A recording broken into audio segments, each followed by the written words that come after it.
संपूर्ण जिल्ह्यात कोरोनाने थैमान घातले होते। अशा या परिस्थितीत मेळघाटची आर्थिक राजधानी धारणी शहरात सुद्धा कोरोनाचे रुग्ण दिवसेंदिवस वाढत होते। मात्र 4 जून रोजी धारणी शहरात फक्त 5 कोरोनाचे ऍक्टिव्ह रुग्ण असून शहराची कोरोनामुक्त शहराकडे वाटचाल दिसून आल्यानंतर संपूर्ण धारणी शहरात आनंद व्यक्त केला जात आहे। गेल्या काही दिवसापूर्वी धारणी शहरात सुद्धा कोरोनाचे रुग्ण मोठ्या संख्येने समोर येत होते। परिणामी धारणी नगरपंचायत प्रशासन, महसूल प्रशासन, आरोग्य प्रशासन आणि पोलीस प्रशासनाकडून याकडे निर्बंध लावून विशेष खबरदारी घेण्यात आली होती। सदर खबरदारी सातत्याने घेऊन धारणी नगर पंचायत प्रशासन, महसूल प्रशासन, पोलीस प्रशासन व आरोग्य प्रशासनाला मोठे यश प्राप्त झाल्याचे दिसून येत आहे। धारणी नगर पंचायतचे मुख्याधिकारी सुधाकर पानझडे यांनी सांगितले की लवकरच धारणी शहरातील ऍक्टिव्ह 5 रुग्णांना सुटी होऊन धारणी कोरोनामुक्त शहर बनणार, ही एक अत्यंत आनंदाची बाब आहे। तसेच धारणी शहरातील समस्त नागरिकांनी प्रशासनास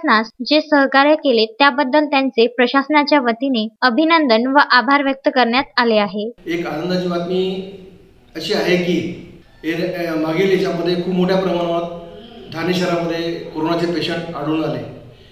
त्यांच्यावर प्रतिबंधक उपाय म्हणून नगरपालिका प्रशासन, महसूल प्रशासन आणि पोलीस प्रशासन या संयुक्त यांच्या तिघांच्या प्रयत्नामुळे आज कोरोनाची संख्या फार कमी झालेली आहे। 22 तारखेपासून एकही पेशंट शहरामध्ये नवीन निघाला नाही। फक्त 5 पेशंट आता आहेत, ते सुद्धा 9 तारखेला पूर्ण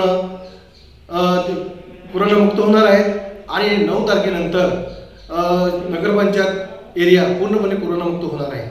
तस्मीन शेख, सुलेमान मेमनसह जुगल किशोर जयस्वाल, विदर्भ न्यूज, धारणी।